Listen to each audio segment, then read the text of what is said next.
Are you concerned about the future of Lake Mead and the millions of Americans who rely on its waters for survival? Then you're in the right place. Beneath the shimmering surface of Lake Mead in Nevada lies a crisis of epic proportions. With a staggering 20 million Americans depending on its life-sustaining waters for drinking and electricity, the importance of this reservoir has never been in doubt. But it is now drying up at an alarming rate. Join us as we delve deep into the real reasons behind this catastrophic event and what it could mean for millions of people and dozens of states that rely on its existence. In this video, we'll uncover the truth behind the Colorado River Watershed's poor planning and how it's contributing to the decrease in Lake Mead's water levels. We'll explore recent discoveries, such as tree ring analysis and carbon-14, to help us understand the prehistoric climates of the American West and how we can use this information to safeguard this precious resource for future generations. Let's get started. Beneath the shimmering surface of Lake Mead in Nevada lies a crisis of epic proportions. With a staggering 20 million Americans depending on its life-sustaining waters for drinking and electricity, the importance of this reservoir has never been in doubt. However, it is now drying up at an alarming rate, and recent changes in global climate conditions have seen bodies of water all over the world reducing in recent decades, including Lake Mead. But there is more to the story than meets the eye. Join us as we delve deep into the real reasons behind this catastrophic event and what it could mean for millions of people and dozens of states that rely on its existence. Lake Mead, the largest reservoir in the United States, was created by the iconic Hoover Dam on the Colorado River, spanning the states of Nevada and Arizona. Providing electricity to hundreds of thousands of locals, this reservoir is essential for survival. However, due to the current drought in the western United States, Lake Mead is rapidly approaching the deadpool level, and this summer it hit its lowest points since the early 1930s. The amount of precipitation is one of the major factors that determine the water levels in Lake Mead. Varying seasonally because of the winter snowpack flow from the Rocky Mountains down to the valley, it is getting harder to predict seasonal weather patterns due to climate change. Despite some recent increase in water levels, the lake is only 27% full. But there's more to the story. The poor planning of the Colorado River Watershed made about a century ago. A deal to regulate the water from the river was made in 1922 by the states of California, Nevada, Utah, Wyoming, Colorado, and New Mexico. They had to pick a precise number to base the river's average yearly flow on, and they settled on 15 million acre-feet. This decision is now haunting them, as it has put enormous strain on the river and the reservoir, contributing to the decrease in Lake Mead's water levels. The clock is ticking, and the future of Lake Mead remains uncertain. With millions of lives at stake, it's crucial to understand the reasons behind its decline and to act fast to prevent a catastrophe of unimaginable proportions. Discoveries in recent years have revealed a shocking truth about the Colorado River and its usage. The widely accepted flow gauge recordings that had been relied on for decades were actually an exaggeration, masking the fact that the river was being overused. The true figure was only 13 million acre-feet, not the previously thought 17 million.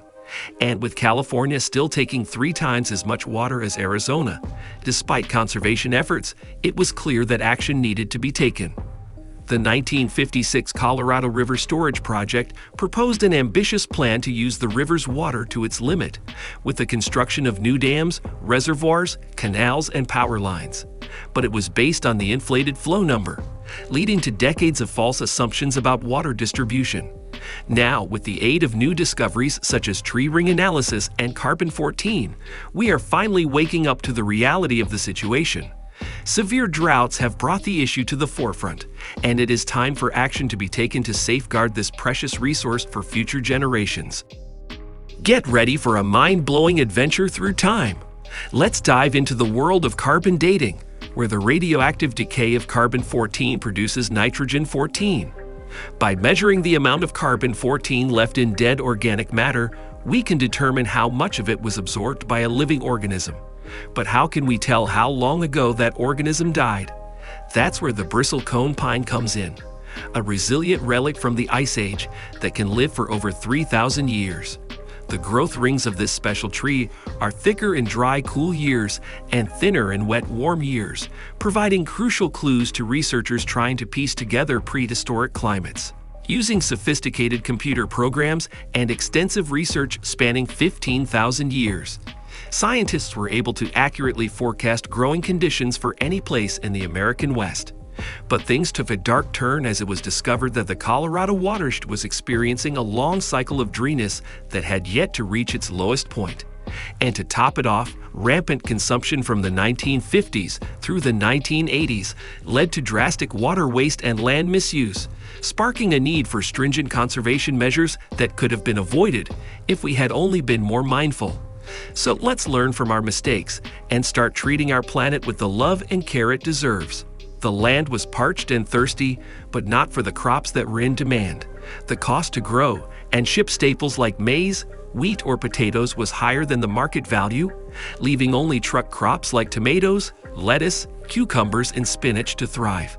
The U.S. government went all out to crush the competition and create a market for veggies from the Colorado Watershed. But while this was good news for some, it spelled trouble for others. Supermarket chains turned to Arizona sources, displacing existing grow businesses that had never been challenged by California veggies. Sure, the Colorado River Storage Project achieved its mandate, but at what cost? The farms did not create any more jobs than local producers would have done if Arizona hadn't driven them off the market. Nonetheless, global food production has kept hunger at bay, at least for now.